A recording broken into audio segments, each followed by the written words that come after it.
SaveWithConrad.com. My name is Rajiv. I'm in Sacramento, California. I came to Save with Conrad because I've heard Conrad talk about how he helps people all the time save money and the best route to go for getting some mortgages and finances done. And having heard so many different testimonials in the past, it made the most sense to go this route. We were in the market for a new house and we wanted to know what we could afford. So we spoke with Steve and then Diane to get through the pre-approval process to see what we could afford. And then once we were able to understand that aspect of it, that was when we were able to shop around for a house to get a mortgage through Save with Conrad.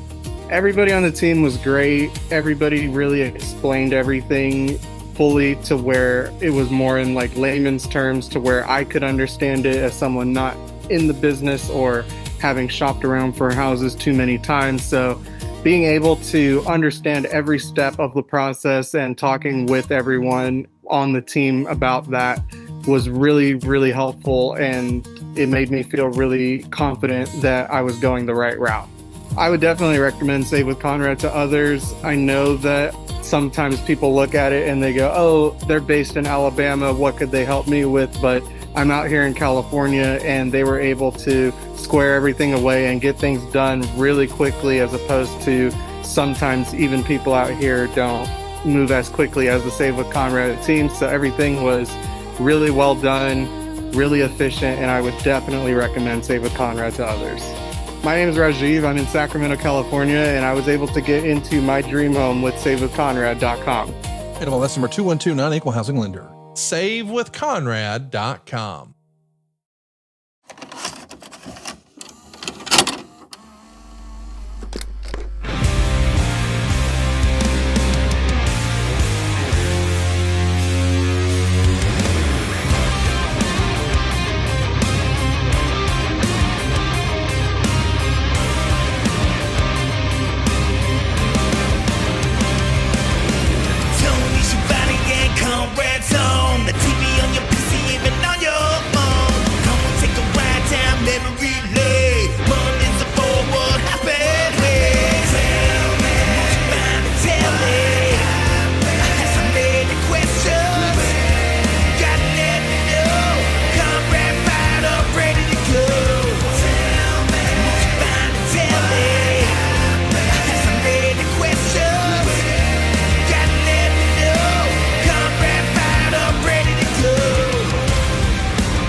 It's Conrad Thompson, and you're listening to What Happened When?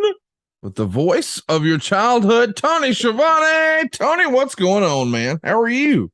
If you're watching on video, you need to put a little light behind you. I can't see all your great belts and everything. Ta-da! Of course, ta-da, there you go. In the middle of the night, and it's still pitch black here in Alabama. But you know what? I'm cool with it because I'm having a lot of fun talking about the good old days of professional wrestling. And today is going to be pretty good. Talking about 1987 Jim Crockett Promotions. How about that? That's pretty cool. First of all, though, it's been a minute since you and I really have talked because we had Top Guy Weekend, and then we put the Mongo, Money for Mongo, on our podcast a week ago because we were kind of tied up. But it's good connecting with you again, good talking to you, good talking to all the fans again, and good talking to all of our friends again, because it's very apparent from Top Guy Weekend we still have a lot of friends out there. And I like to consider our top guys more than just quote-unquote fans, right? Yeah. I like to consider them friends, and that's part of what we're doing, yeah. Yeah. So there it was. There we had it. It was great. It was great. Chicago was a lot of fun, and hopefully everybody's geared up for tonight. I don't know if you've been living under a rock or whatever, and I know that it's been more in fashion to talk about the dirt, as Jim Ross would talk about. But tonight, buddy, it's like a damn pay-per-view for free on TBS. I'm pretty fired up about it. AEW has put together quite a card. Over 15,000 people going to be present for what a lot of people are pretty pumped up about. Arthur Ashe Stadium. What a spectacle. What an opportunity. And it's going down as you're listening to this tonight, free on TBS. So a pay-per-view worthy card on absolute free TV. It harkens back to the good old days of Clash of the Champions a little bit, does it not? Yeah, you're right. That's a good analogy. I really think that's what it kind of harkens back to. And we are going to. I don't want to sit right here and promote. Just do a bunch of promotions because that's what I do for a living. Well, I did it. I mean, listen, I brought it up. I'm just, as a wrestling fan, pretty excited about what you guys are doing on a regular TV show. It's free, right, but it's positioned as much more than that, and I'm pumped for it. We also have a 2-hour Rampage that we're going to record. So this week Rampage will be 2 hours as well. So there's a lot going on, a lot of title matches, and a lot of good things going on. Really, we have a lot of really talented kids. We really do. And we're also we've also, I think, made are making a few stars as well. I think the Acclaimed have become pretty big stars over the last couple of years. Homegrown, baby. Homegrown, and by God, they are with one of my favorite people to work with of all time, and that is Billy Gunn. Didn't know Billy, didn't really work with Billy at all, right? Because he was in the WWE and I was in WCW. Right. But being able to work with him, he's a lot of fun. His kids are becoming homegrown stars as well, and that's good. So everything's good. New York City. Arthur Ashe Stadium is going to be a big event. So there you go. Where are you at on Scissor Me Daddy? I'm for it. I'm for it. Yeah, it's funny. It's gotten as we say, gotten over, right? Yeah, yes, it has. Yeah. It's good stuff. So do you ever break out in song with it around the house? Scissor me daddy, scissor me daddy, scissor me daddy, scissor me daddy. No, I haven't. Well, I thought you would at least do it in, the way they do it, like the soccer chant. Oh, scissor me, daddy. Like that. I could see you doing that around the house as a motherfucker who likes show tunes. Feels like you'd have been all into that. That's not a, that's a shirt. I'm a motherfucker that likes show tunes. Yes, you are. You really are. I really am, and I like colorful. I like colorful clothes. So what is a shirt just for you? Yeah, and I like colorful clothes. I moisturize my face twice a day. Mm-hmm. Yeah, there's a lot. There's a lot to be said about me. Lot to unpack here, as a friend of ours would say. Boys and girls, we're doing something that we used to do all the time. We're going to watch a little Jim Crockett promotions. We want you to watch with us. So why don't you fire up your Peacock? Go to season 3, episode 37 of World Championship Wrestling. That's right. Just do your little magnification glass and type in World Championship Wrestling and see the icon pop up there. You'll be able to sort by season. You want to go down to season 3, episode 37, which coincidentally aired September 19th, 1987. Wow. 35 years ago. Where does the time go? Man, you realize how good looking Lois was back then? You realize how good looking you were back then? Well, I was handsome, but man, I really outkicked my coverage, as they say, wife wise. We were going back and looking at some of the old pictures. Yeah. Ooh. I do want to ask, have you introduced Lois to any of the sick animation that I've brought into your world? Oh, absolutely not. Well, I found one that I think you could introduce her to. What?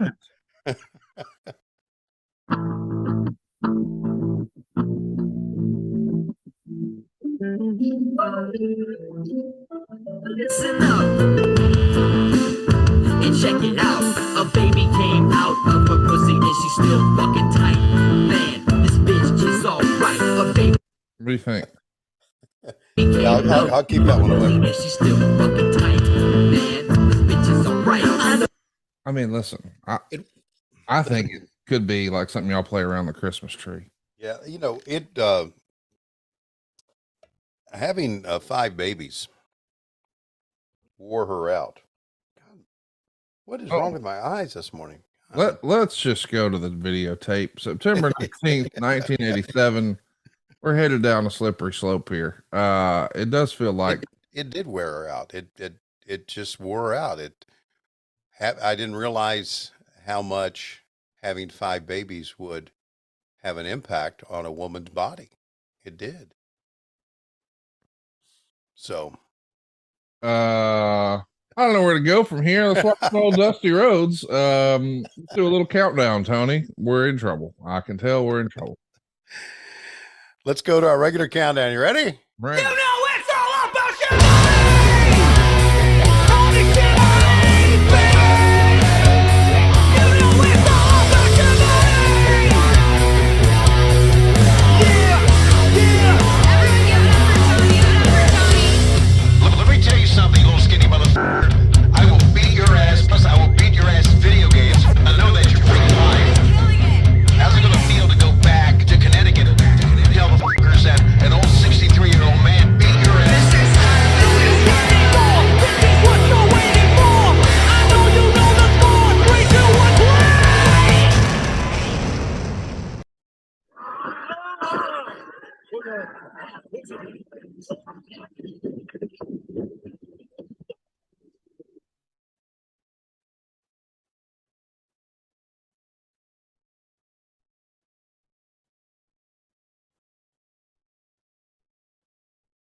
We see the Barbarian wearing somebody out here with a scoop slam. That's Tim Horner, I think, isn't it? Maybe. As he gets thrown to the outside, that's the start of the show.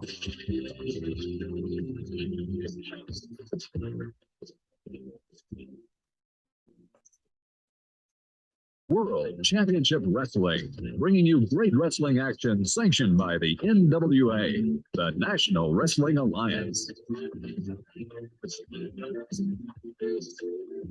Whoa.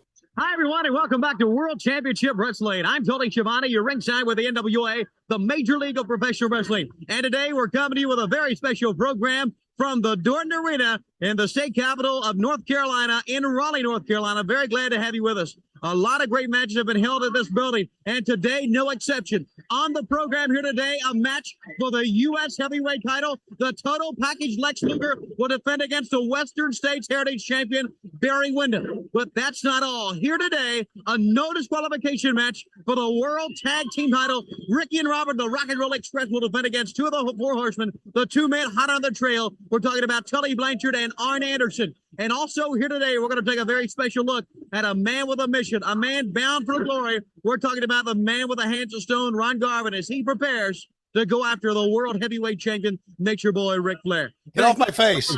For the month of September, going into October, we're also going to take a look at the world television champion, Nikita Koloff, and the controversy now surrounding that title, considering Terry Taylor and Eddie Hot Stuff Gilbert are making noise. UWF World Television Champion also. A lot of action here today. Let's begin by going to the ring. Buddy, that was Colt Steele who was getting his ass. Okay. All right. But you did this open in front of a crowd, not a studio feel. Uh-huh. But there's actually a match happening in the background, which I presume is this Barbarian match because it looks like we're joining it in progress. But right. How about that decision? I just do it during the middle of the fucking match, Tony. Yeah, how about that? Wow. And by myself. This is 1987. This is September of where's Jim Ross? Where's the set? Yeah, listen, Dorton Arena was in September too. Probably wasn't as bad. It was, and it's still there. It was a miserable fucking place to do a TV show.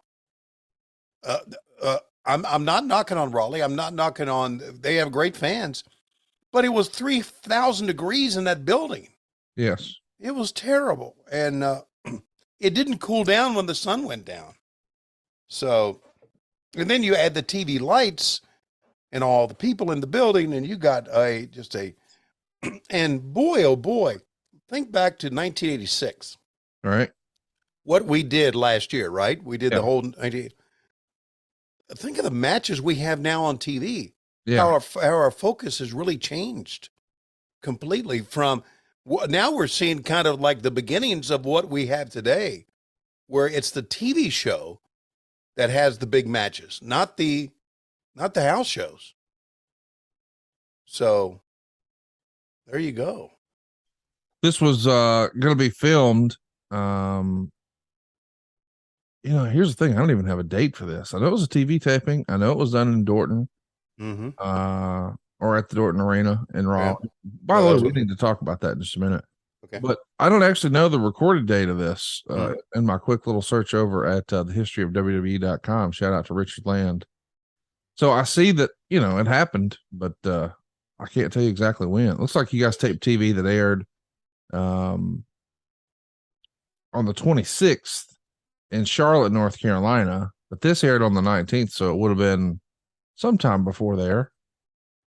But 1987 is clearly when the wheels start to come off a little bit. Some of the more questionable business decisions are made.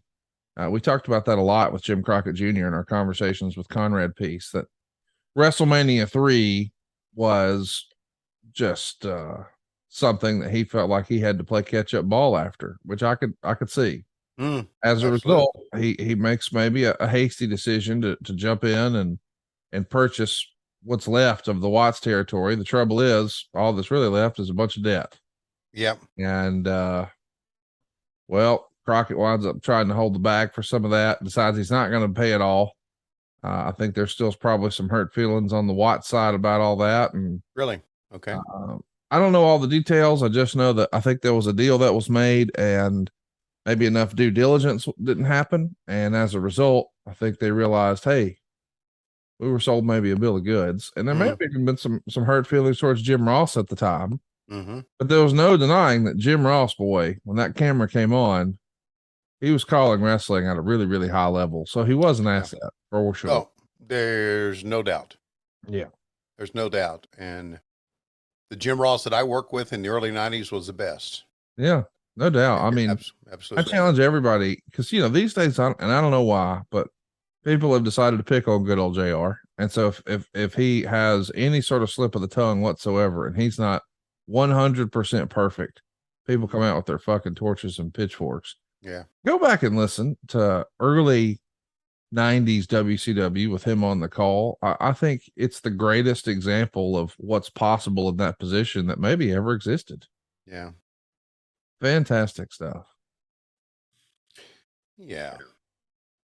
It was. And of course, then it got even better as he moved on to the WWE. Oh, that's where he really became a star. Right. Is there. But I think everybody listening to this, we've all just been attitude era'd out.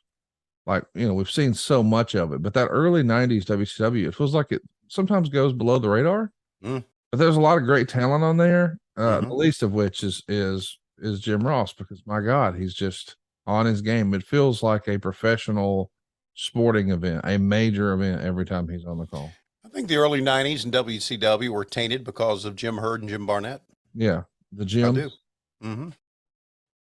Because they had no fucking idea. Look, did you see where the Barbarian grabbed him right there? How about that? Grabbed him right on the old gimmick. Pinning. You were speaking of getting grabbed on your old gimmick. When was the last time you had a good old fashioned two-hander? I don't remember a good old fashioned two. With mine, one hand covers everything up. Oh, I got you. Yeah. All right. I'd love to be able to have a two-hander. Oh, okay. Look at this U.S. heavyweight title. Man, we're going right to a major match here. Of course, Barry Windham and Lex Luger here are going to be hooking it up for the U.S. title. But once upon a time, not too distant future, this is going to be for the world title when Ric Flair takes his talents north. Yeah. Tommy Young's your referee, and there you see roving around the outside. It's J.J. Dillon and our trusty cameraman, Jackie Crockett. How about Jackie? Windham here is at the top of his game. No doubt about it. Lex Luger's still very much the novice, still green. He's not brand new to wrestling, but this is big time professional wrestling, and he's coming in and making big money now and has $1 million look and flirting and a part of the Four Horsemen. And we know Barry Windham is going to be sooner rather than later as well, but that hasn't happened as of yet. So Barry Windham's still very much the baby face. And a tall, handsome, good looking. I mean, I know it's not his tagline. That would be Dustin Rhodes. But if there really was ever a natural in the wrestling ring, you got to think that's a perfect description for Barry Windham. Wouldn't you think, Tony? Yeah. One of the best complete pro wrestlers ever. Yes. If he could have talked like Ric Flair, he'd have been the big star like Ric Flair. That's how you become. I got it. It's an old tune we hit on this show. That's how you become a big star, and is to be able to talk. Yes. With the exception of, well, John Moxley, MJF. Who else goes out and does long promos? Chris Jericho. You don't have many people to be able to go out and do 5, 6 minute, 7 minute promos anymore. And again, back in the old days, they would, and this was a creative part of Dusty and the people who were in front of the camera at that time.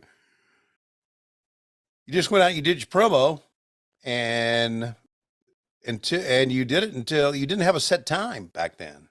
You know, now we say we do our pre-tapes, and the first thing when we start to do a pre-tape backstage, first thing one of the talent will say is, how long do I have? Right. And normally they have like a minute and a half to do it. Right. Which in itself, by the way, is a long promo. Yeah, it is a long promo. And if you can get it done in a minute and a half, that's being pretty creative to get it done in a set time. Yes. But back then we didn't have set times. We just had, and see, this is what's interesting. This is what's interesting about here in 1987. The real grab, the real thing about our show that drew you to our television show were the promos. Absolutely. And now we don't have any. We're 10 minutes into the show. And we're wrestling. We're still wrestling. Yeah.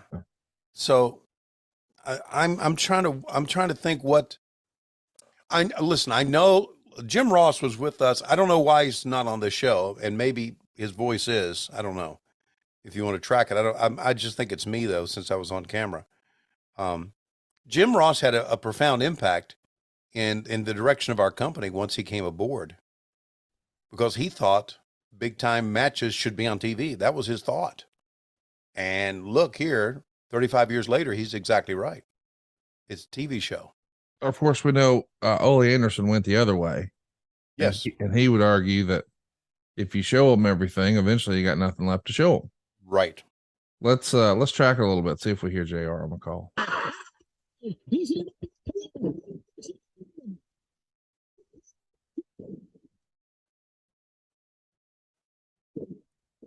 Sounds like it's just you to me. Yep, that's it. But it's odd that it's just me, because Jim had been with us since, I believe, July. Anyway, so be that as it may, it's just amazing how things changed in Jim Crockett Promotions in the span of 1 year. This is nothing like the TV show a year ago. So there you see the impact of, I really think you see the impact of Jim Ross in the front office, his creativity, and Jim Crockett saying, okay, yeah, let's go with it. Or maybe you're seeing the impact of TBS and the people at TBS saying, you know what, we want more matches on TV. That could be it. I mean, listen, there maybe was some wisdom to saying we want to debut, or you know, we want to do something like Saturday night's main event. Yeah. You know. Yeah. Yeah. But every Saturday he would not actually debut as one of the hosts of this World Championship Wrestling show, he being Jim Ross, until December 3rd, 1987. Wow. So we still got a little ways to go before he's actually a regular part of the show here. That blows me away. That really does. Now, he was around helping conduct ringside interviews, hosting and doing commentary on the UWF style matches. But I guess you guys were still trying to do a little bit of that quote unquote brand split. Yeah. Right. Right. By the way, it did crack me up as we got going in this program that you introduced him as Eddie Hot Stuff Gilbert, not Hot Stuff Eddie Gilbert. And I think, would you ever say Randy Macho Man Savage? Some people did. Mm-hmm. But I would hear other people most often say the Macho Man Randy Savage. Mm-hmm. I guess it works either way, but I almost never heard Eddie Hot Stuff Gilbert. I always heard Hot Stuff Eddie Gilbert. Well, I was different. No, I'm not arguing. It's like, I had a friend of mine a few years ago. He was in my office and he said, "Man, I really like your setup in here. I got to get me some chairs and table." Mm. And I said, "What did you say?" Chairs and tables. And he said, "I got to get some chairs and table for my office." I said, "Dude, don't ever fucking say that again. Ever." And he said, "What are you talking about?" I said, "It's table and chairs, you motherfucker. Jesus. Not chairs and table." Mm. Well, I've always said chairs and table. I'm like, "No, you haven't. You're just saying that to piss me off now. Table and chairs. It's not like you don't say jelly and peanut butter. Mm. Peanut butter and jelly. Everybody knows that. Get your shit together, pal." All right, guys, enter the room dick first. Blue Chew isn't just a tablet, it's a cheat code for your crunch. Stronger, harder, longer lasting. Like somebody gave your downstairs a pep talk at a gym membership, Blue Chew is the original brand offering chewable tablets for better sex. Jack could climb his own stalk on one of these beans. Guys, this isn't just about performance. This is about legacy or third legacy. Give her group chat something to talk about. Nothing makes you more of a legend than a little Blue Chew. Discover your options at bluechew.com. And we've got a special deal for our listeners. As always, get your first month of Blue Chew free. Just use promo code WHW at checkout and pay $5 for shipping. That's it. Join Blue Chew's mission to upgrade humanity one thrust at a time. Head on over to bluechew.com for details and important safety information. And we thank Blue Chew for sponsoring today's podcast and Tony's Wiener. It's like carrots and peas. Right. There's just certain things that are said. Right. I don't know why. I just know they are. That's right. In your circle, do they say Tony and Lois or Lois and Tony? Lois and Tony. Yeah. It's like, listen, I never say, let's invite dad and mom over. Mm-hmm. No, it's mom and dad. It's not dad and mom. Fuck out of here with your dad and mom. And also, by the way, with that being said, we have been putting up a lot of pictures in the house of the grandchildren, of our wedding, of our children, and we've made some pretty cool designs on the walls here. And in the foyer, we have our family crest, right? The Burger family crest and the Schiavone family crest. And which one? Wait a minute. Lois's maiden name was Burger. Yeah, Berger, Burger. Buddy, shouldn't have told me that on this program. A lot of fun in the coming week. You didn't notice? You didn't know it was Burger? I did not know that I was dealing with Mrs. Burger or Little Miss Burger. It's Berger, not Burger. For the purposes of my story. Anyway, continue. You're decorating the wall. And it's funny that, and I don't have a problem with it. I thought it was cool that, Schiavone is paid for this house, but if you look at the wall, the first one is Burger, the second one's Schiavone. Yes, left to right. So it shows you who runs the house. And you're also going alphabetically. There you go. Thank you for saying that. Yes. It tickles me that her name was Burger. Long. We're gonna have a lot of fun with that in the coming weeks. I am curious. I know you had some family and friends from out of town. What was the weekend like? Well, it was pretty darn good. We went to an Atlanta Braves game. Okay. And my friend Brian Snitker got us tickets, and we were 6 rows behind the Braves dugout. You couldn't ask for better seats. Yeah. And got to see Snit's wife, Ronnie, and Lois talk. Once we realized that was Brian Snitker's wife sitting beside Lois, the gig was up, man. Lois was the whole time. But I had never gone to an Atlanta Braves game at the new stadium. Really? Never had. I'd gone to the stadium. I'd gone to the stadium a couple of times early in the day to go down to the clubhouse because I was working. I was a AAA announcer, so I could go to when I had a chance. We had an off day. I could go to Atlanta Braves games and go down to the clubhouse and hang out with players and hang out with Snitker and go to batting practice. And that's what I would do. And then when it was time of the game to start, I said, fuck it. I got more games I got to see this week. I don't want to see any baseball games. Right. So that was the first game I had seen there. So it was great. Lois's oldest brother or she's the oldest in the family, but her older brother of her three brothers was here with his wife, and we had a good time. We really, really did. Oh, and by the way, we are going to have some people to come at Thanksgiving. Normally we've never really, it's not really your thing. No, it's not. So we're going to have people, we're going to have a house full of Thanksgiving, and we've had Thanksgivings, the last couple of Thanksgivings where it's just been me and Lois. I know I've tried every year to get you to come hang out over here and you sort of make it a game time decision, and it didn't happen. Really? But at least this year I know to lay off because you got plans, Daddy. Look at you getting all domesticated and shit. I know you've invited me to your house. I never remember you invited me for Thanksgiving, but thank you for that. Yeah, but you were like, what would we do with the dogs? That was the issue last year. And I was like, fucking bring them. I don't care. Yeah. Well, maybe we'll make that decision. I think we're getting ready to get another dog too. So we'll see. Yeah, it's probably lonely without all the hair, you know? My wife is shedding, by the way. That's a new thing. But it is lonely without all, look at that shot. It is lonely without all the hair, but we've got ladies to clean the house now. So, here comes Arn Anderson in. Arn Anderson, what the fuck was I wouldn't do it. Oh God. Little distraction here. Arn is distracting the referee. JJ is up on the ring apron. You can tell that Barry Windham and Lex Luger have been at it for quite a while. They are shiny. Look at this. Sweating their ass off. Oh. Or if you said no.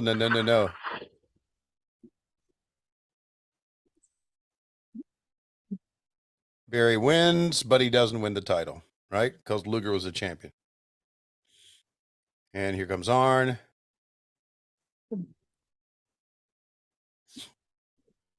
You know, fans popped for disqualification back then.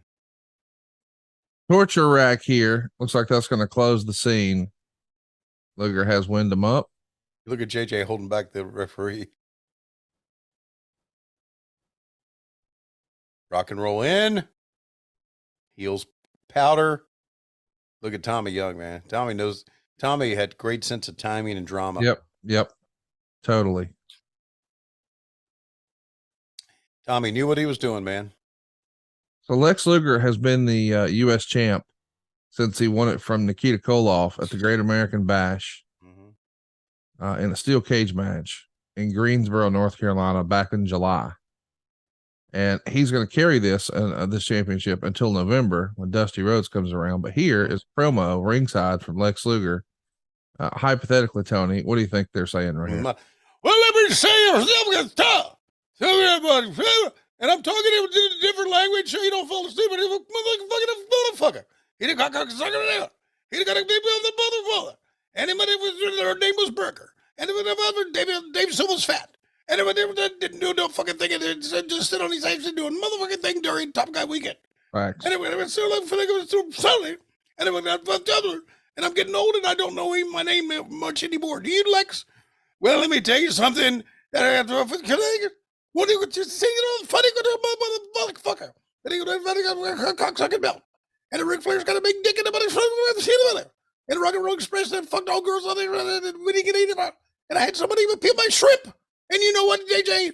You know, like a fun and I got drinking. And we tried to take Tony Schiavone out and get him laid, but he wouldn't do it because he said he was married. And I said, we know what you got a big penis. And I said, no, I got a penis about that size. And I couldn't put two hands on it. And I got well, I'm sad. I'm going to bring up a level. I'm going to battle the shoulder. And I want to make us out to go down for the and I'm going to didn't want to go for Thanksgiving. So he said, fuck it, he'll just stay home. And I said, what, you got two dogs? No. You never been anybody for Thanksgiving house? Yes. And her name was Burger. Goddamn Burger. That was her last name. Can you believe it? Conrad's going to make fun of that. He's going to make sure his marriage is on the rocks for another fucking 3 months. Yeah. And he's fucking old. And he's still in wrestling. And I got to say, what the fuck are you doing in wrestling at 64, turning on 65? You're done. You're out of here. You're fat. You're no good. You don't appreciate it. And now you work behind the scenes, and all the people hate you, and that's okay because the people that hate you are not behind the scenes, and the people that fucking work. And you know what? Disco Inferno sucks a big dick. And then you know, oh, no. I can't do a promo. Never could do a promo. That's okay because I've got the title and I look like fucking good fucking shit. That's exactly what it is. Let me say this. People behind me are cheering. You think I'm sweating because that I'm no. It's because Dorton Arena is too fucking hot to do a TV show. Enough. I used to do these on the house shows, and now they want me doing it on TV. But that's okay because Jim Herd's going to take over this company pretty soon, and we're going to go right to the shitter.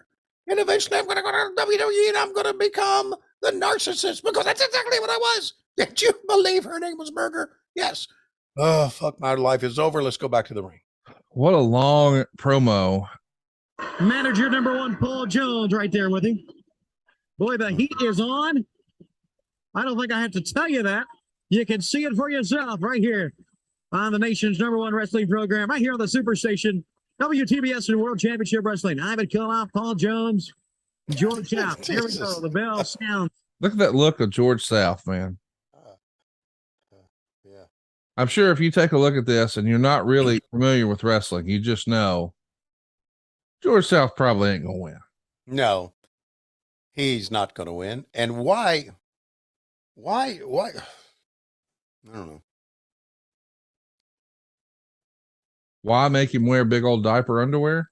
No, I was thinking about myself. I'm sorry. About why would you do a stand up and then go right into commentary? No, why would my voice be so phony? I guess here's what was happening in my life at this time. Okay. I was a NM fucking hillbilly. Sure. You don't get it until you accompany me to Craigsville, Virginia. You have no concept of where I grew up. You don't, because it is as redneck in the mountains, small town as you can get. And my voice was actually like this. I said, how I talk. I said, well, every time. I've got here somewhere, and we've got to play it. We've got to find a way to transfer it. I have the very first time I ever talked on the air, and it was brutal. So I guess now here's 10 years later that I'm trying to overcompensate. So when I listen to myself back then, it's like, the Russian bear, Ivan Koloff. I was a fucking yucker. That's what we call them in the business, yuckers. Guys will talk like this. All right. Welcome back to World Championship Wrestling. The Russian bear, Ivan Koloff. Hey, can you do me a favor? Can you say, if the moon was made out of cheese, would you eat it, in that voice? If the moon was made out of cheese, would you eat it?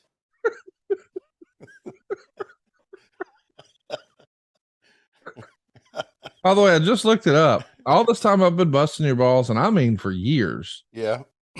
It turns out there really is a Craigsville, West Virginia. No, I know. Yeah, I know there is. Yeah. Like, I know you live in Craigsville, Virginia, and I looked it up on Zillow, and buddy, here's what a small town it is. Yeah. You want to guess how many homes are for sale in all of Craigsville, Virginia? 3. 2.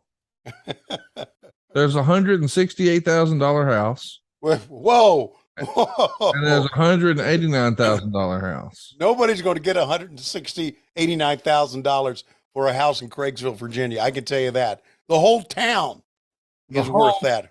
The homes are selling for $70. They're listed for $70 a foot. So with negotiation, you might be. So here's what I guess I'm saying. If you're listening to me right now and you were going to ask a question about a mortgage this week, and you were going to ask about affordable housing, it's in Craigsville, Virginia. If you have a home if you have a job where you can work from home, I highly recommend Craigsville, Virginia. Yeah, there are $100,000 homes in 2022 in Craigsville, and you can put up a billboard, home of the world famous Tony Schiavone. You could, and you could also, and this is one great thing about living in Craigsville, Virginia, you wouldn't have to worry about putting your dog on a leash because they just run around all the time. You wouldn't have to worry about stoplights because there ain't none. Look at this. Look at this guy, this smooth Look operator. at this great athlete. What makes him tick? What makes him drive after the world heavyweight title? A very special video footage right here on the man with the hands of stone, Ron Garvin. We're pretty close to Ronnie Garvin becoming the world champion here. I think he wins it Yeah. coming up, and then Yeah. we know what's going to happen. Yeah. He's going to drop Look. it back at Starrcade. But look at this, man, swimming in the lake. I don't remember seeing this video ever. Me neither. What music do we have with this? Oh, none.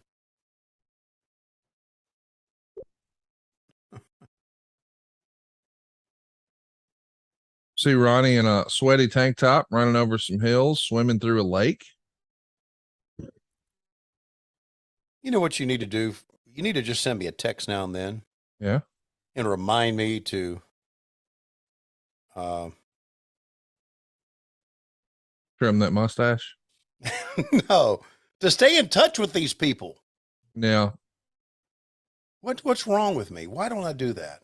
Well, listen, I got a text message or a DM from a friend of yours Mhm. checking on you just in the last few days. Mhm. Hey, man. And this is not uncommon. I get these about 8 times a year. Is everything okay with Tony? And I send them a picture of you with this mullet right here, and I'm like, everything's okay with this guy forever. Look at him. Look at that mullet. Look at those flowing, luscious locks. Ah. Let's track this. Ron Garvin, the man with the hands of stone. Many people feel over the last couple of weeks he has the number of the world heavyweight champion, and many people feel by their cards, their letters, and their phone calls that Ron Garvin will be the next heavyweight champion of the world. And it's obvious from his stringent workout and the way he has prepared himself to be the best he can be that Ron Garvin is glory bound. I've trained hard all my life. Wrestling is my life. That is the only thing I know, and I do it best. And there's only one world's heavyweight champion, and I'm talking about Ric Flair. And Ric Flair, I'm training hard because what you've got, I want, and I will get.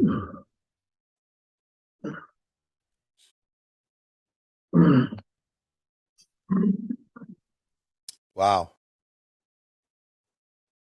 Destiny. I do believe in destiny.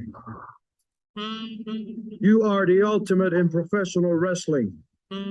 What you have is what I want. The ultimate encounter, the final encounter is you and I. But I will be the next world heavyweight champion.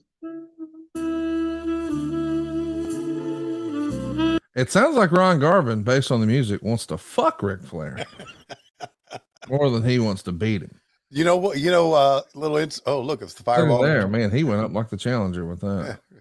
You know what? Where that workout was taped was Ric Flair's house. Oh, really? Yeah, Ric Flair's little gym that he had. in Well, his as we house. know, 6 days after this airs, September 25th, 1987, in Detroit, Michigan, you guys were taping an episode of NWA Worldwide Wrestling, and what do you know? Ron Garvin did, in fact, become the world champion. And thought, look at this piece of business.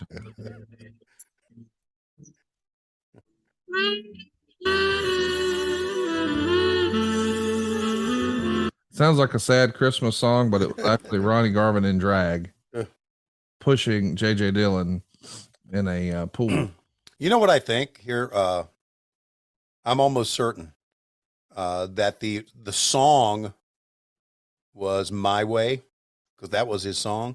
And we had to go ahead and edit that out for WWE. That's right. Yeah. Yeah. The purpose of my story, though, It was. he just wanted a slow saxophone. Nothing wrong with a slow saxophone. No, everybody loves a little slow sax, Yes. especially Mrs. Berger. She don't want fast sax. She needs slow sax. Glory bound for the World Heavyweight Championship. Boy, you're Look just at it. giving away for sure. Like when a babyface gets promoted this way, especially in that era, he has to win. Yeah, that's right. And look at this, another Mhm. joint in progress match. This is really a departure from what you guys have been doing. Yeah, it really is. Boogie Woogie Man in here. Yeah. Entertaining. By the way, this show is happening at Dorton Arena. Tony, I don't know if you saw, but it came out since we've hung out last that Ricky the Dragon Steamboat is going to wrestle one last time, and it's going to happen at the Dorton Arena in Raleigh this November. What do you think about that news? That's going to be right after WrestleCade, right? I think it's the same weekend. Yeah, same weekend. Because, by the way, and if you go to the WrestleCade website, I'm going to be at WrestleCade Friday and Saturday. Are you going to be there? Well, if you're going to go, I'm going to go. Yeah. And so I'm going to be there signing autographs. Hopefully by that time, I will have my action figure to sign. Hopefully. And then they wanted me to come to Dorton Arena in Raleigh, and I just couldn't do that. I have to go home. So, because I got a lot of things I got to do. Okay. The WrestleCade folks wanted you to go? What's that? The WrestleCade folks wanted you to go, or Big Time Wrestling wanted you to go? I don't know whoever is booking me, who it is. You have to check. I got you. Have to check with Dawkins on that. Well, Big Time Wrestling is coming to Dorton Arena, Raleigh, Okay. North Carolina. And what do you know, man? Ricky the Dragon Steamboat. How about that? You know, I had a chance to connect with Ricky. We had him on one of our shows. Just as the same. He was such a delight to work with back then. Should we be talking over Dusty here? Because you know Dusty's Let's do it. You say it, brother, in reverence, because there is no other. There is no better. I was digging ditches in Austin, Texas, baby, and I wanted out of there. Then I became world heavyweight champion 3 different occasions. You gotta beat me. I don't have to beat you, but I'm gonna put you to sleep. And I'll tell you what I'm gonna do. If you're back there listening right now, Lex Luger, I'm right here. Bring that mic up here. All right.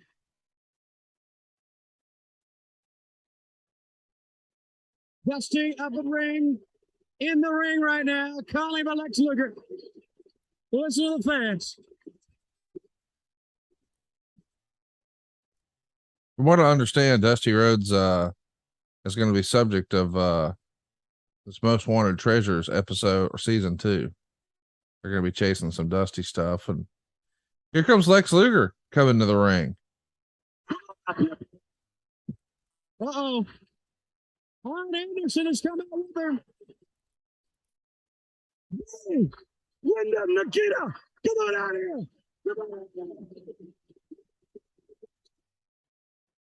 Dusty Rhodes. Nikita Koloff to come out. Wouldn't surprise me if this was all ad lib from Dusty walking out. That they were in the back, but didn't expect to come out. But Dusty said, let's do this angle.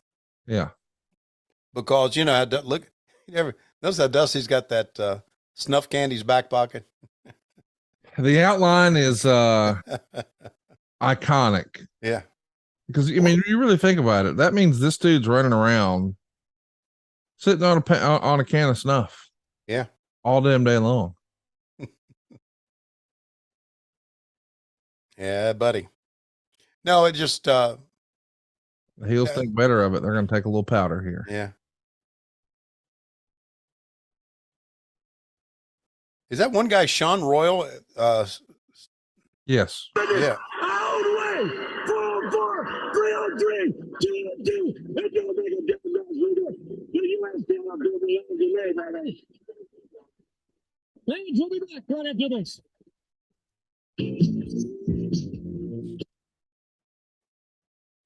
So going to a commercial break fresh after Dusty, and then as soon as we come back, we're taking a look at you with your man Sean Royal. Let's take a listen. A new moon is upon us, signaling a change in the seasons.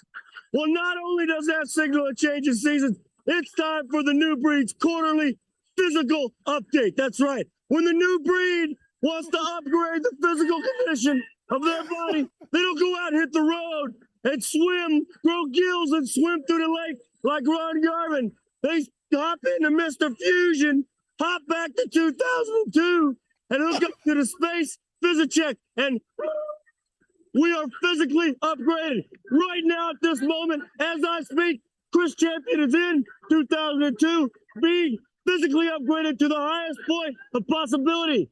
And in less than 2 weeks, Chris Champion and myself will be inside the square circle, and you will see what's inside of the new breed. Let's go inside of the ring. His voice was squeaky there a little bit. I loved it. It was fun for me. Yeah. We got Jimmy Garvin taking on John Savage here, the lesser successful of the Savage family. Yeah.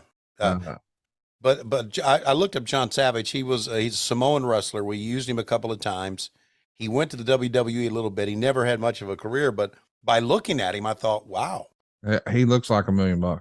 Yes, he does. Hey, so in that, obviously they've had their wreck, right? Chris Champion is not here. Yes. But as he just said, in the new breed, he is in the future. Mm-hmm. He is in 2002, which, by the way, is 20 years ago as we speak right now. Yes. That just shows you. Oh, wow. Man, it's like I was, you go back in the Back to the Future movies when they went to, what year did they go into the future to? 20 something. Yeah, let me look at that. Yeah. Yeah. And somebody wrote about Back to the Future that instead of flying cars like they really thought we would have in the Back to the Future movie, the only thing we have is they went to 2015. Went to 2015, where they thought back then we would have flying cars, but no, we didn't want to have flying cars. We wanted to have cell phones where we could text each other. That's what Here's what else we didn't have in 2015. Tony Schiavone calling wrestling. Mm. If they were going to go into the future, they should have went to like 2019. Yeah. So we could have seen you on TV again. How about that? Hey, so Yeah, I tried to Google Ricky the Dragon Steamboat for Big Time Wrestling, which, by the way, I'm going to be watching this. They say it'll be a streaming option. I don't know that I'll be in Raleigh, but I definitely want to see this. You grew up a big fan of the Dragon. Yeah. Listen, people troll everything. Mm-hmm. Everybody shits on everything. Everybody's just negative about everything. Yeah, it's a terrible world we live in. And so I pulled up the Big Time Wrestling Facebook. And as you can imagine, it's about 95% positive, which is fantastic because, it should be. Yeah. And then you get a guy in here who just writes, I'd rather shit for an hour. And I don't even know why, but that just tickled me. Yeah. That this guy thought, you know what? I've got an opinion that the world needs to hear. Yeah. I'd rather shit for an hour. Right. Speaking of shitting for an hour, yeah, you are a little more shitting. About the Russian Nightmare, Nikita Koloff. Fans, let's break away. College football scoreboard with Craig Sager and be back with more on World Championship Wrestling. Wow. College football scoreboard. How about that? How about that? Yeah. So that guy would rather shit for an hour. We would rather him stay on the toilet for it. Actually, we'd rather him stay on the toilet for a couple of days so he wouldn't be out in the real world. It just tickles me that. First of all, I laughed at the comment. So if your goal was to make me laugh, then mission accomplished. Yeah. But it does make me wonder, like, who does he think we really? Who are these people? Keep that to yourself. Yeah. Who are these people? Oh boy. I got to tell you, I preferred Nikita as the U.S. champion. The TV title just looked weird on him. Mm. Yeah. I don't know why. I just, it feels like he's better suited for that bigger, golder version of a championship, the U.S. title, as opposed to. And I really like that. I think as far as designs go for belts in this era, Big Gold's probably my favorite, and that TV title is probably my second favorite. Back then, I always wondered, and I guess it was another reason to try to bring fans into the arena and try to make an arena show seem bigger when you had more titles. But to me, as a wrestling fan, the TV title was always to be defended on television. Yes. And we always would put it in the arenas too. But, and now that's all we got is TV. So the Ring of Honor television champion is going to be defended on television. There's no arena shows. Yet. There might be one day. Oh, I really think that in the future, and I can't tell you what the future is. I don't know if it's 5 years, 10 years. Jesus, 10 years. I'll be so fucking old. Anyway, there could be arena shows again. I'm talking about AEW. There could be, and I can tell you there's been no discussion about it, but it wouldn't surprise me. I think it's important. I think arena shows are important. I'll tell you what, I can't wait until one day and you decide, you know what? I'm too old for this shit. And you totally Danny Glover on us. Yeah. I feel like one day you and I are going to be able to have some fun conversations about your return to wrestling because made a lot of friends, traveled a lot of miles, probably created some fun stories. And we don't talk about current stuff, but I bet there's some fun stories that we'll have some fun with one day. Yeah, there's a lot of great things. The unfortunate thing is that I'm going to be long dead before we get to that point. No, listen, you're going to live forever like our No, here's what's going to happen. Ladies and gentlemen, welcome. Oh, wait, check Wow, this we got out. to listen to this. None other than Hot Stuff Eddie Gilbert, and I tell you, I am so honored, and what a privilege it is to be sitting right next to my friend, my compadre, the new UWF World Television Champion, Terry Taylor. Now, see, Terry and I both have visited WTBS. We've come on the Superstation, and we both at separate times have said our piece. We've also issued challenges to different tag teams. But something we never expected, but I knew it happened if you stepped in the ring and got it, was a world television title. Now, the only thing that seems to stand in our way is one person now. There's another person running around and saying they are the National Wrestling Alliance World Television Champion. That's Nikita Koloff. Well, Nikita, if you want to be a big deal, if you want to quit running behind Dusty Rhodes and being a superpower, step to the front. Let's forget about John Ayers and Jim Crockett getting together like Gorbachev and Reagan at the summit meeting. Let's do it one-on-one. Let's meet now. Let's sign the contract. If you want to be a world television champion, single, nobody else. You don't have to worry about anybody else. Now's the time you can prove it because here's the man. You either got to put up or shut up. Right, Terry? Well said, Eddie. Nikita Koloff, just coming out here going, flexing your muscles doesn't make you a great wrestler. I may not be the biggest guy in the world, but I do have the title.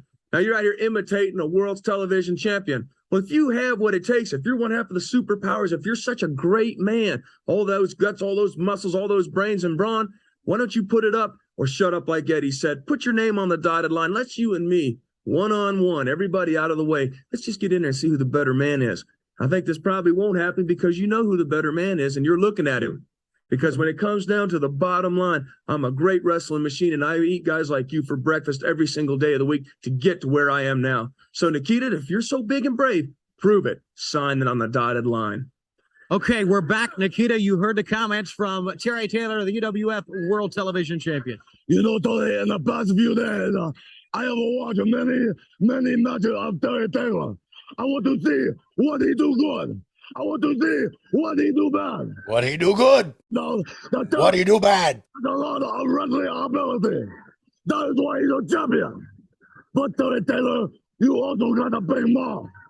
And when you talk about Nikita Koloff, you talking about the wrong person, Terry Taylor. You see, I told Jim Crockett last week to bring contract to me. And we find out one world TV champion. For Schiavone star. Bring to me Jim Crockett. Bring contract. And I sign. You see, I like nothing better than to have just one world TV champion. Terry Taylor, if you are half a man, if you are half a champion, you tell all these great people you are. Then sign the contract, Terry Taylor. If you got the gun, sign the contract. And Lex Luger. Now it's not only Baruski Sabataha, the record single you have to worry about. It's also Maximum Partner, Dusty Rhodes, and the Sleeper. And there you go. Those are people right now. See you next time on the Get It Going. Terry Taylor, sign the contract. Possible. Okay, there it is, Terry Taylor, for you. Words from Nikita Koloff. When we come back, the world champion Ric Flair in our World Tag Team Medal No Disqualification match right after this. So, you said that, Nikita, you just heard those words from Terry Taylor. How did you hear those words, Tony? Because I didn't see a monitor or any headsets. Mm-hmm. Sounds like bullshit to me, T.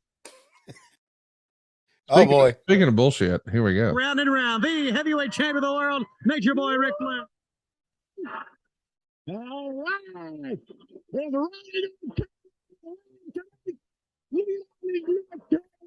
State Torrent on the right space one. Riley's right. The four horsemen are right. Dusty Rhodes, the legend is right. Nikita Koloff, Barry Windham. All the big stars. The rock and roll. Riley is live. You know why? Because the NWA is the top. Number one. And Ronnie Garvin, you, my friend, have still got to beat Ric Flair. You still got to prove to the people that all that talk is action condensed into power, which means you got to beat me. So, Ronnie Garvin, here I am, styling and profiling the living legend. Yes, not Dusty Rhodes, but himself, the world's heavyweight champion 4 times, the man.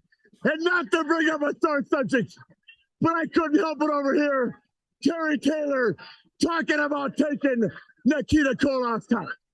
There was no love lost between Koloff and I. But I gotta tell you this. Koloff beat Tully Blanchard. Blanchard made the belt. So the next thing Terry Taylor be telling the world is he's ready for Ric Flair. Taylor, I'm telling you, whoo, it's like that. 1, 2, 3. Now, Ronnie Garvin, you, my friend, have got a day with destiny. Because you see the Nature Boys going to St. Louis, Dallas, Detroit, Los Angeles, and Las Vegas. Yes, first time ever, the NWA title is going to be defended in Las Vegas. All the showgirls, all the limousines, all the money. Woo! Ric Flair fits right in. So you see, Garvin, you've got no place this business because you're not class, you're not style, you're not smooth, you're not finesse, you're not Ric Flair, in other words. You're pickup trucks, and I'm long limousines. You're fat women, and I'm with women in long evening gowns. To sum it all up, pal, when I walk out of this arena tonight, there's 30 or 40 women gonna ride Space Mountain. You know why? Because I'm the National Wrestling Alliance World's Heavyweight Champion. Woo! And on that note, we're starting a World Tag Team title match. We've got the Rock and Roll Express coming into the arena right now to a thunderous ovation in the ring, waiting for them. JJ Dillon on the apron, Tully Blanchard, and Arn Anderson by his side. This is the real reason I wanted to watch this. We're going to get a hell of a match here with Tommy Young right in the middle to call the action. But how much fun was Ric Flair having just talking about Las Vegas, which coincidentally, he's going to actually wrestle on the day before he drops the title. So September 24th, 1987, 5 days after this airs, the UWF runs a show at Cashman Field. You would have Lex Luger and Nikita Koloff on the program, but the rest of the show, by and large, is all UWF talent, except for the main event, which is Ric Flair and Ron Garvin for the NWA World title. But they hop on a plane and leave Las Vegas and go straight to Detroit, Michigan for the debut of the promotion at the Joe Louis Arena. 8,000 folks are there. That's where Ron Garvin becomes the world champion for the first and only time. Yeah, I was the ring announcer for that in Detroit. I did not go to Cashman Field, which, by the way, was where the minor league team played. Baseball team, the AAA team, the Las Vegas team back then, which I guess pretty soon they're going to have a major league team there. Isn't it amazing how we go through generations and years? Back in 1987, it would be unheard of for pot to be legal. Yes. Anywhere. Correct. And in 1987, it's just how the world has changed. I mean, And it these would, days you got Ric Flair lighting up a J right on camera. yeah, no. And also, it would be unheard of back then for any pro team to be based out of Las Vegas. And now, organized gambling is starting to take over sports, right? No doubt. Yeah, I mean, it just shows how the world changed. There would be part of me that would say, really, part of me that thinks that, I don't know, is society really going with all these vices in the right direction? But then there's part of me that says, hell yeah. Why not? You know, why not? College players can transfer from one team to the other now without having to set out a year, which is only right. Pay them. They're getting paid. Yeah, I mean, really pay them. Do you know how much money colleges make? Yeah, it's a lot. Oh God, it's unfreaking believable. How much does the president or the commissioner of the SEC make? That's a good question. Yeah. Let me look that up. Yeah, millions. And how does he make that? He makes it off of kids playing football and basketball. 1.9 million is what he made in 2016. Something wrong with that equation, dude. When the kids out there putting their life on the line, knocking heads. Well, now hang on now. Let's Yeah. make sure we understand this part. I'm not arguing against paying kids. Yeah. But I am saying the folks who run the SEC have made sure the SEC makes a shit ton of money for these schools individually. Right. So to say that, I again, I don't know all the revenues. I just threw it in my fucking Google machine. Yeah. But I'm just saying, I've read that once upon a time, and this was years ago, each school was getting north of 40 million a year just from the SEC. So if that's the case, that's a ton of cash, and 1.9 million relative to quote unquote real business. Pretend we're not just talking about a school here for a minute. Doesn't sound super crazy for someone who's helping drag in that kind of cash, but I'm with you. You're making it on the backs of young athletes under the guise of, oh, we're giving them an education or what have you. Well, a little bit of compensation goes a long way, because a lot of these guys, and we all know the stories. Like, here's one from the Alabama side of things. One of the most exciting players we've had in the last 20 years was a guy named Tyrone Prothro, who broke his leg to the point where his ankle touched his knee in the middle of the game. And unfortunately, he didn't get to play pro ball and have the big dream realized. And instead, he entered civilian life and is doing well and apparently very happy and a true success story. But man, how many times do we see a guy get hurt in college? His professional dreams are dashed, and he never enjoys that peace and contentment, and certainly never enjoys the luxury of an NFL contract. So, yes, I'm for paying the players. Yeah, me too. And I know they're getting some sort of stipend or whatever it is now. I don't want to really go into that, but did you notice how when Arn was ready to take the tag or something, how Ricky just did a back kick with his leg? I saw that. That was pretty fucking cool.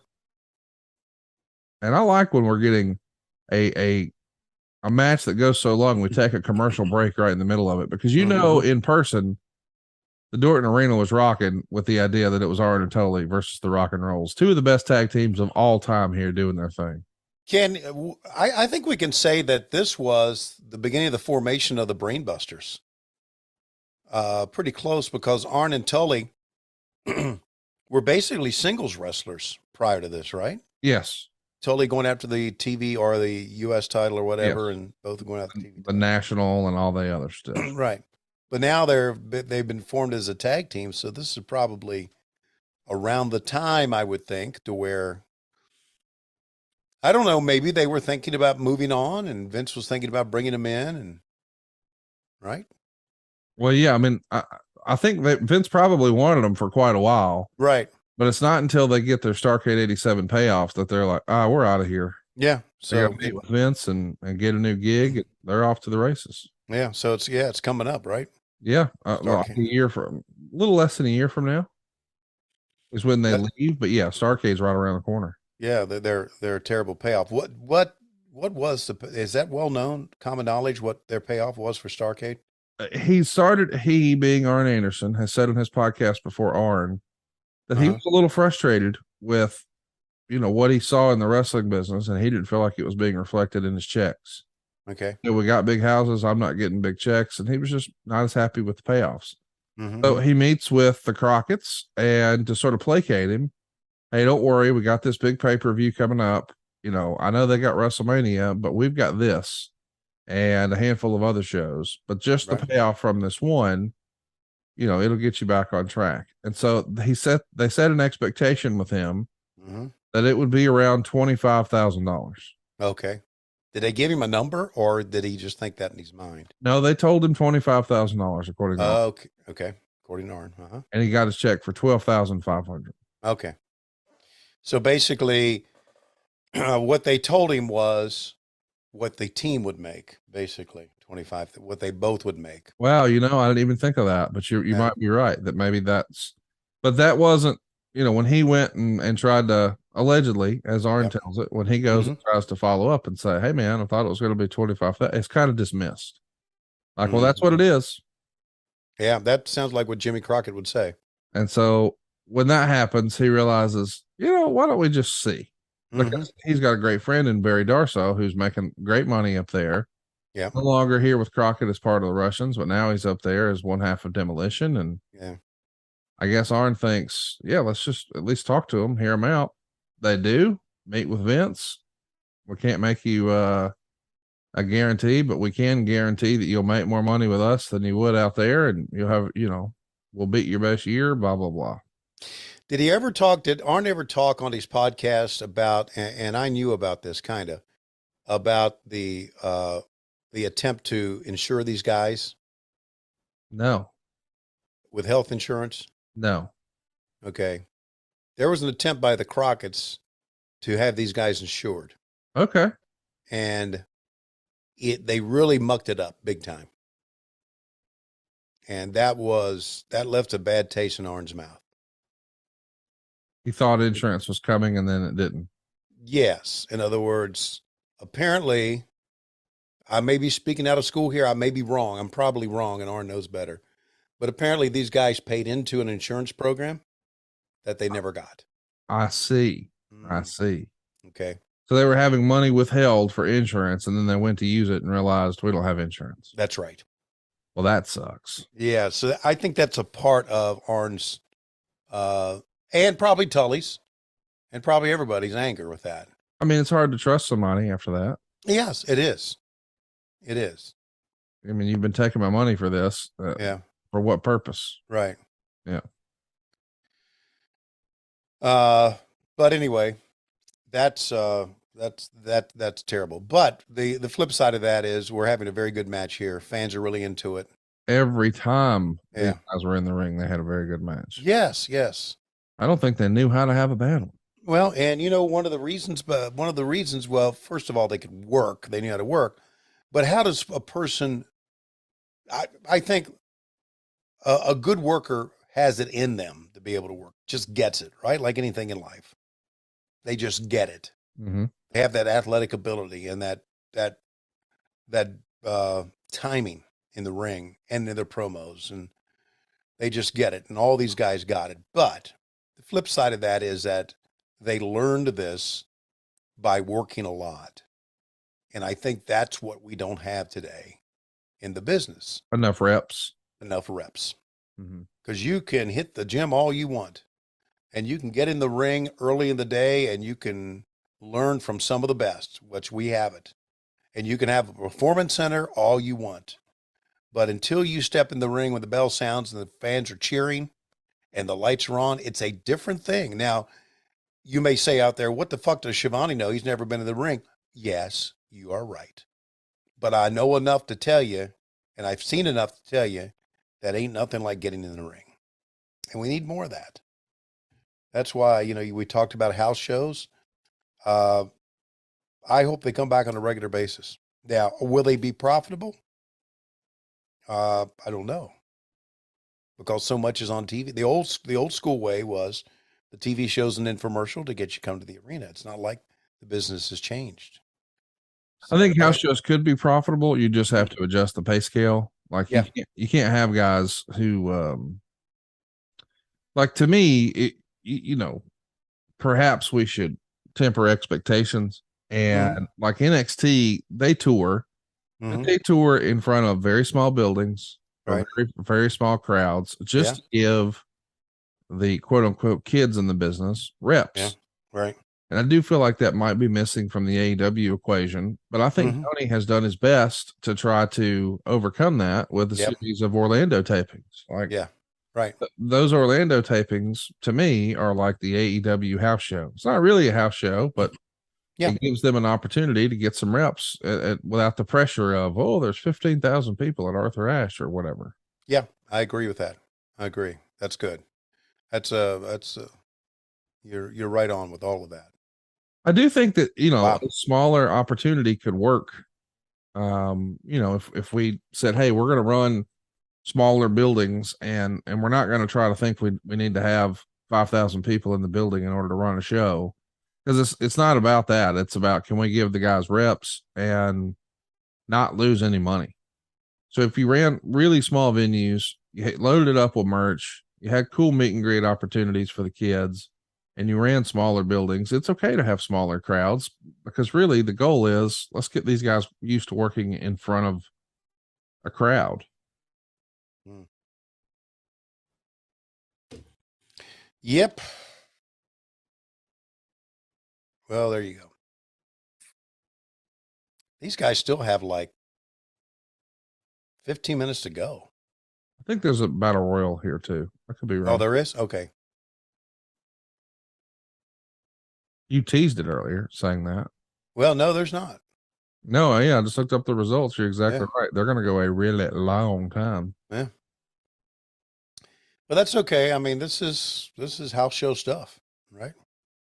That's what this is. Uh-oh. Arn's got a gimmick. When doesn't Arn have a gimmick?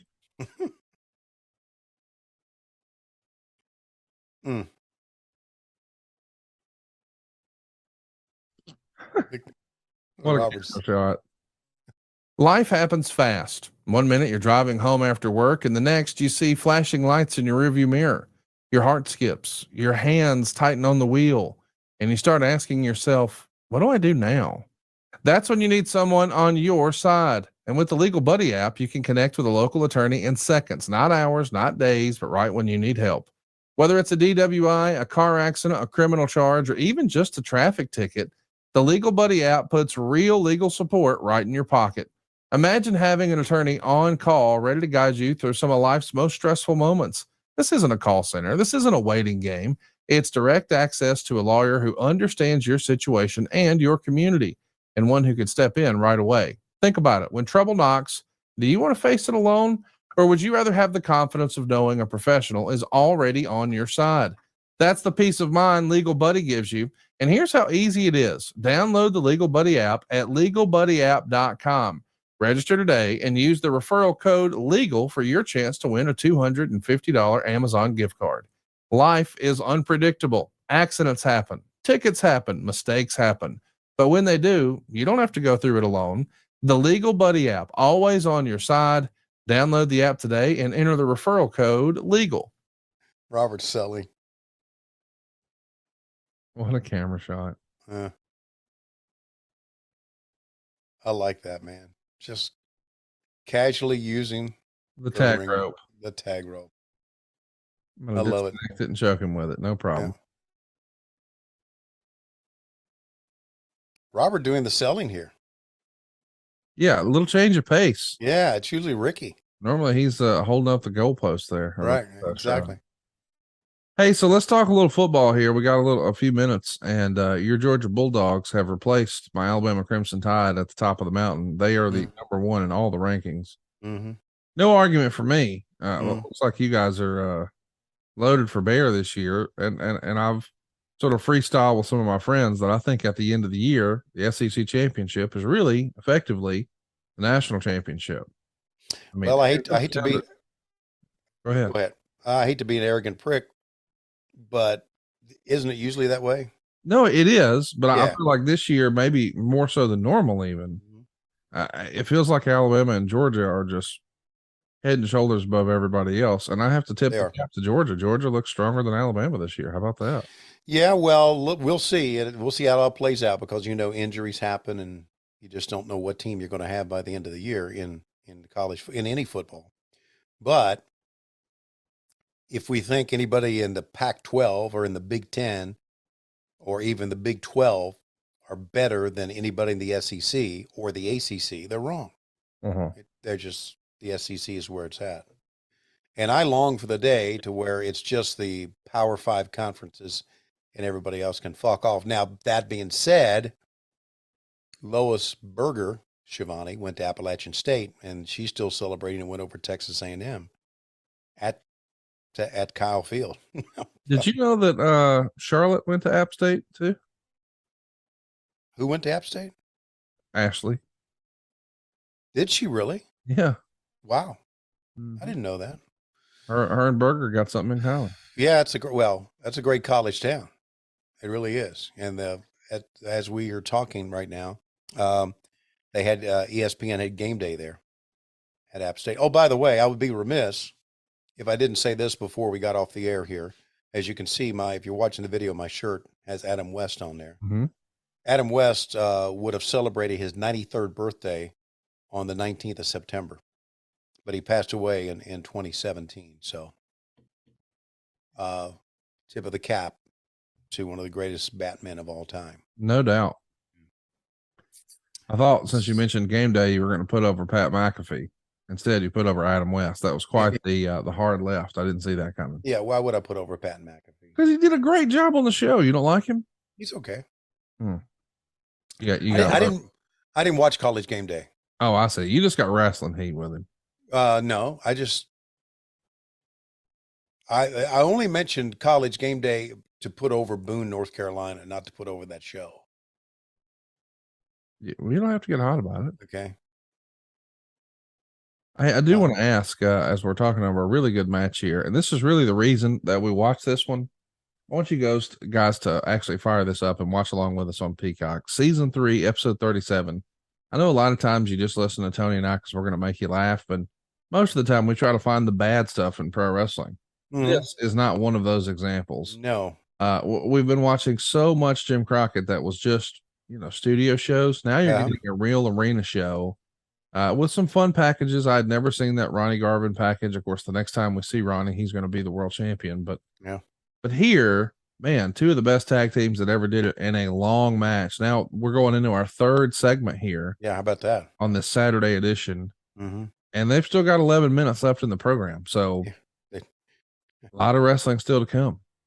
They took that camera face shot and put it in the United States. Did you see that? That was fantastic. On the bumper? Absolutely.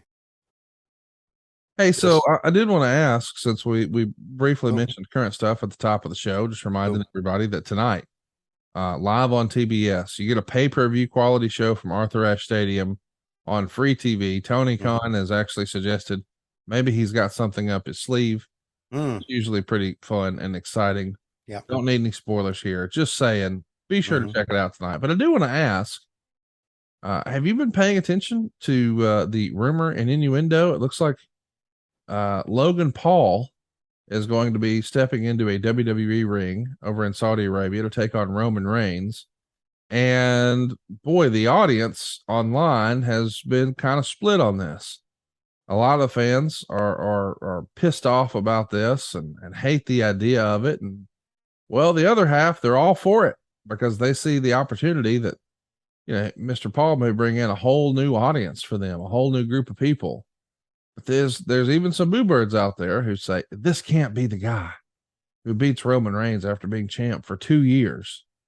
It can't be a YouTuber, and people are making comparisons to David Arquette before it even happens, because it doesn't happen until November. Right. But I'm curious from your perspective, somebody who's been around, seen a thing or two, what do you think about the idea of having potentially a YouTuber who, and by the way, he's more than that. He's helped change the fight game. He fought Floyd Mayweather. He is a legitimate athlete, et cetera, et cetera, et cetera. What do you think? Think he's going to beat Roman Reigns? No, I don't think he's going to beat Roman Reigns. Okay, you ain't got to get hot about it. Yeah, I could be wrong. I don't. I like the fact that he's going to wrestle. I do too. Yeah, I think. I mean, listen, we're going to have Action Bronson wrestle tonight.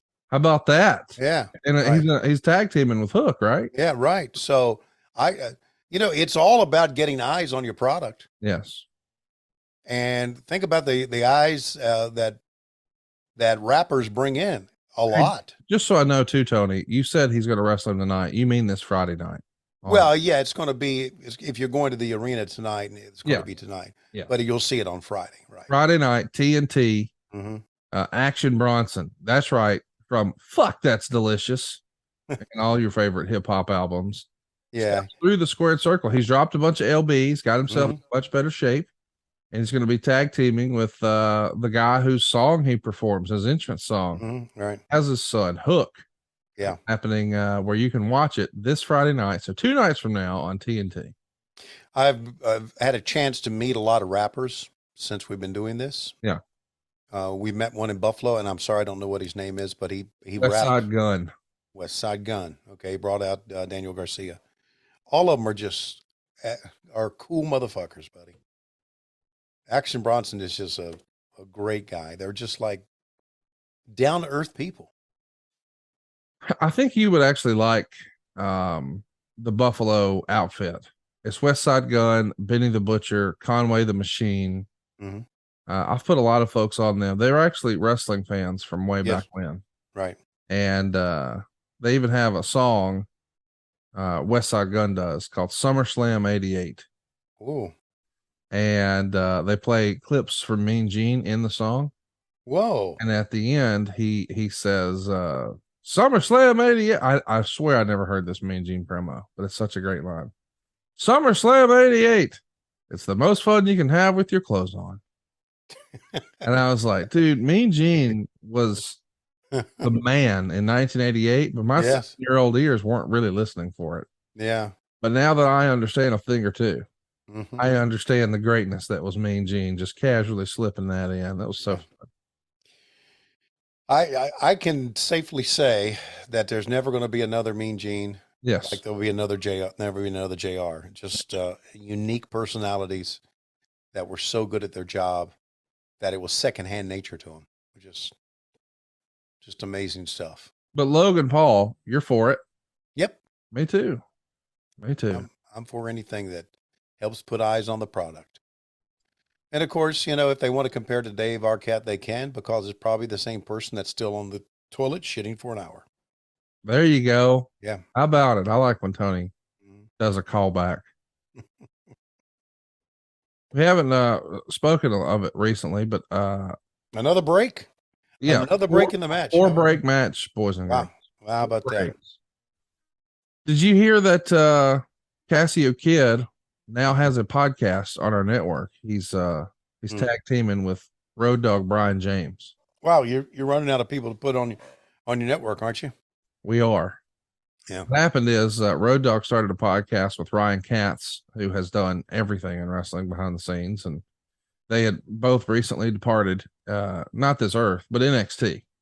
And now I believe they're both back working for the organization, but I guess Brian was able to hang on to the podcast and Ryan was not. So Ryan hit me up and said, hey man, got to find somebody I got chemistry with to do this podcast with, because I think Ryan's going to have to give it up. Yeah. Any ideas? And I saw him and Cassio just tearing it up and cackling every time they hung out. And I said, well, Cassio does radio for a living. And there you go. Ta-da. As the internet has now reminded us, Conrad's trying to get all of his hillbilly friends jobs in wrestling. Well, listen, Cassio is a talent. Yes. And can do a podcast with anyone. Yes. He can. I've done podcasts with him. Yes. He's great to work with. So, and if you're going to just do a backhand comment, Conrad's hillbilly friends, fuck you. Oh, there you go. Okay. You didn't know. Oh, you didn't know. Yeah. So So this guy Ryan cannot do the podcast anymore. I don't think WWE let him. Oh, look at the shoe coming in Okay. right off JJ's foot. Nails Ricky Morton with it. Slides Arn Anderson out. Referee had taken a bump. Turn around. Tommy Young, make the count. 1, 2, 3. We've got new champs. Or Arn and Tully allegedly win the belts here. I would figure that we've got about 5 minutes. Oh, yeah, here we go again. No. Earl Hebner says, wait a minute. I saw. And he said, and he did from him and Snavitz. So what got? I've been told something. I go down. Whoa! We're going to restart the goddamn match. I don't know why that was so funny, but it was. Said, and that's what we're going to do. Now, fans are kind of confused here that they're restarting the match, but they won't be confused once the 1, 2, 3 takes place. There's already a couple of Coke cups in the ring. Okay, fans, don't wait till 96 to do that, please. Yes, please. Oh, are they going to throw this out now? They are. They're going to throw this out, and they're going to retain the titles.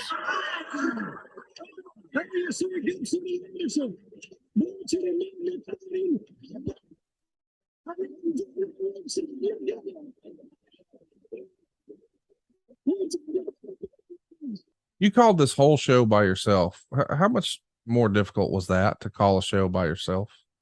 If I recall, it was very difficult. But if I recall, and I know I'm right on this, I really wanted to do that because, like wrestlers, I wanted a chance to talk more. Right? Mm-hmm. They wanted a chance to wrestle more. I would think, to learn their craft. Conrad, I'm 7 years out of college here. So right. I'm still kind of young. As you can see, when they show me, Jesus Christ, how about let's fucking light it, okay? We're crawling through the absolute darkness. What the fuck was what? Okay, either we didn't know the finish production wise. Give me a fucking light. But you know what? There's some realism to this, isn't it? Yes. Yeah. I mean, that's what makes it feel real, right? Right, sure. By the way, I just want to remind everybody that you would eventually see a tag team title switch between these two tag teams, but it doesn't happen here. It's going to happen on the 29th. So 10 days later, also in North Carolina, you guys are doing a TV taping at Pfeffer College Gym in Meisenheimer, North Carolina. That is Pfeiffer. Whatever. You got it. Okay.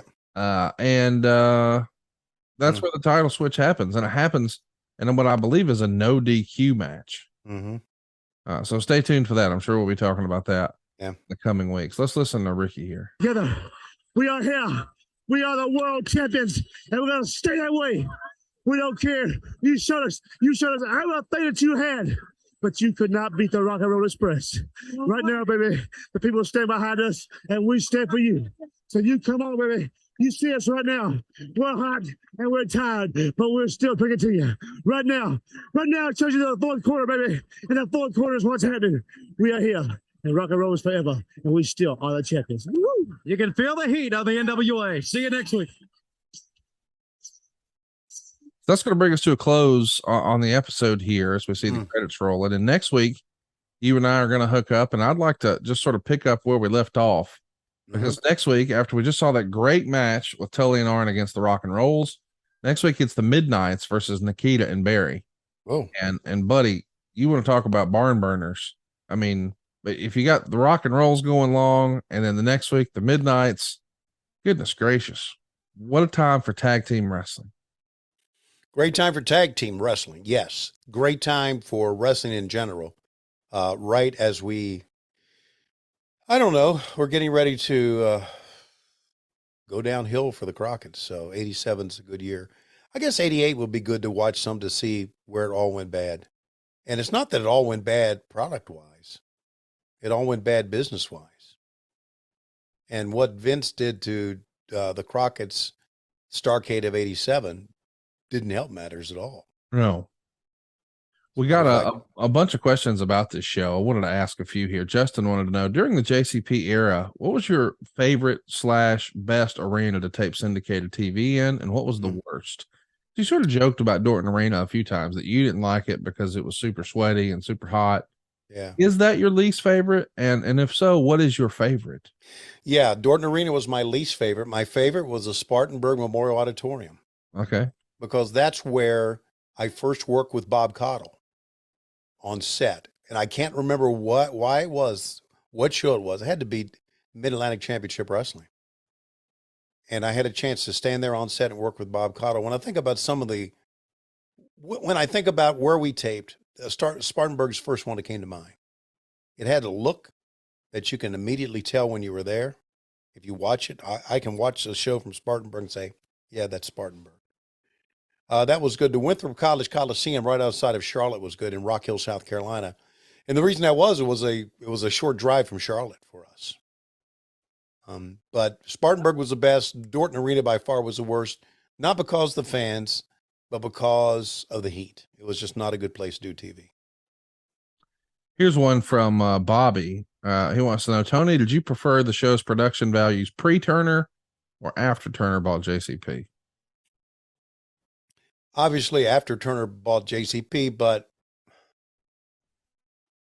I mean, that's when they brought in Keith Mitchell. Mm-hmm. And that's when they started doing things the right way. The only thing that sours that is that post Crockett era, and I'm talking about the immediate post, was the Jim Barnett era, and that sours everything for me. Yambag Jones wants to know, Tony, what was a riskier move, giving Lex Luger a microphone or walking past a goose? Walking past a goose. Matt Godfrey wants to know, Tony, who's your favorite U.S. champion of all time? Blackjack Mulligan. Okay. That's a fast answer. Go. Drew Landry wants to know, do you think the Rock and Roll Express were better opponents for Arn and Tully, or was it Midnight Express who were better opponents for Arn and Tully? Boy, that's a great question. I'm going to say Rock and Roll. Yeah, me too. Yeah. And obviously it doesn't slight the Midnight Express. All you Jim Cornette-ites out there, please. They're fantastic. But, you're talking about two heel teams at that point. It's a more traditional presentation, heel back. I think everybody sees that. Yeah, absolutely. Mitchell says, Tony, using all the four horsemen over every iteration, give us your ultimate most handsome four horsemen. So of all the horsemen, you're not going to name your favorite horseman. You're going to say the four most handsome horsemen, and they would be in no particular order. Ric Flair. Okay. Yeah, I know Ric Flair at his core is an ugly motherfucker. But Ric Flair. I mean, Paul Roma's on this list, right? Paul Roma, Jeff Jarrett. What? Oh, this is a terrible list. Jeff Jarrett's more attractive, more handsome than Brian Pillman? Well, I was going to put Pillman in there. There you go. Got one spot left now if you do that. So is Barry going to go? Is Luger going to go? Is Malenko going to go? Yeah. Dean Malenko. Really?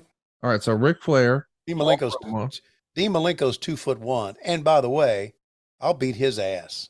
Okay. Okay. Last handsome horseman. One more. I said Flair. I said Jarrett. Oh, Roma. Yeah. You said Flair, Jarrett, Roma, Pillman. That's your answer. That's my answer. Yeah. Oh my God. What a terrible horseman. Gavin wants to know, Barry Windham is still top 5 all-time bell-to-bell guys. Do you think he worked better as a heel or babyface? I thought he worked better as a babyface. I did too. I almost always prefer people as a heel, but he's one of those rare guys. I think as a babyface, it kind of worked. Yeah, it did. But I did like when he started coming out with the black glove. I mean, that was pretty cool. Love the black glove. Brad says, who are the four horsemen in your eyes? I know 3. So he's talking about, Ric Flair, Arn Anderson, Tully Blanchard. The fourth one, is it Ole? Yes. No, it's Ole. Yeah. Yeah. Before I started watching 1986 with you and we went just episodically through the whole year, I would have argued that. But now that I've seen it, It's Ole. Of course. You know why? Because Ole did the best promos. Yeah. He was a better speaker. He was a better talker than Barry Windham. He was a better talker than Lex Luger. Yeah. He was. That's why. And, you know, he was a better worker than Luger, not a better worker than Windham. Ole's one of those guys that, because of his demeanor, Mm-hmm. that people shit on him. But you need to watch his stuff. Oh, he was so good. Yes, he was great. And, you know, in later years, Ole told me the story, and I don't know if you know the story or not, but in these later years, he regrets the way he treated Vince and Linda. Oh, I didn't know that. Yeah. So Vince comes to the TBS studios during the takeover, right? Mm-hmm. And he wanted to extend the hand of friendship to Ole. And Ole says, you know, and he said, and here's my wife, Linda. And yeah. Ole, I want to introduce you to my wife, Linda. Mm-hmm. And Ole's famous line was, you and your wife can both go fuck yourself. Something to that effect. fuck you and fuck her too. Yeah. Something like that. And he regretted that. Yeah. because- That's a pretty low class deal. Yeah, it is. But that is old school, and that is a guy who loved the territories, loved the old school, and a guy who was changing the wrestling business. Well, he felt like his livelihood was being taken away from him by this guy. Right. I understand why you would not want to be polite or nice to him, but at the same time, I don't know, man. Just looking at a husband and saying "fuck you" and "fuck her too," like I'm almost okay with the "fuck you." Yeah. But we're motherfucking in front of our wives. Yeah. It's like, man, we should. I don't know. Yeah. Maybe not do that. And Ole regrets that, and that's a reason why that Ole wasn't a part of the Four Horsemen that was inducted into this Hall of Fame In 2012, by the way. Yeah. Yeah. So anyway, but Ole's to me is what makes up the Four Horsemen. And we're going to be talking about the Horsemen a little bit next week because we just saw the Rock and Roll Express have a great match. Now we're going to see the Midnight Express have a great match with Barry Windham and Nikita Koloff. We know that Barry is eventually going to turn heel. Nikita's now the baby face, but I think we all still preferred him probably as a heel. But buddy, there was no better heel than Jim Cornette in that era. And he's going to bring his boys ready to fight next week right here on WHW. But Tony, right now, it looks like it's about that time. Well, ladies and gentlemen, in the ring right now is Tony Schiavone, standing ready to do some ring announcing. And wait a minute, the music hits. It is a Barbra Streisand tune, and coming to the ring with her arm in a sling and kind of limping to the ring is Lois Schiavone, and she has, oh my God, she has a rolling pin in her left hand. She apparently is going to send. Apparently, Tony and Lois Berger are going to have a match. Wouldn't you like to see this match? Oh my God. Calling the match is Cassio Kid and Road Dogg. They'll be doing the play-by-play. And, oh, you didn't know? I would rather take a shit for an hour than watch this match because we're desperately out of time. We'll see you next week on What Happened When. We come to you each and every Wednesdays on Westwood 1/Cumulus, but on Mondays and sometimes Tuesdays, we come to you on Patreon, patreon.com/WHW Monday. And of course, adfreeshows.com. Hey, it's Conrad Thompson here to tell you a little more about what adfreeshows.com is all about. Get early, ad-free access to more than a dozen of your favorite wrestling podcasts every single week, starting at just $9. That's less than 20 cents an episode each month. And yes, you can listen to them all directly through Apple Podcasts or your regular podcast apps. How easy is that? Ad-free shows also has thousands of hours worth of bonus content and docuseries like Title Chase, Eric Fires Back, Conversations with Conrad, and The Insiders. Plus new series like The Book with David Crockett, Monday Mailbags with Mike Chioda and Nick Patrick, and a whole lot more. And you want to talk about early? You can't get any earlier than listening to the shows live. You can be a part of the live studio audience as we record the podcast. Plus, ride shotgun alongside your favorite childhood heroes for live watch-alongs, Q&As, and other interactive experiences every single month. Come on now, see for yourself what thousands of other wrestling fans from around the world have discovered, that adfreeshows.com is the best value in wrestling. Check it out today, and hey, when you do, the first week is completely free. adfreeshows.com.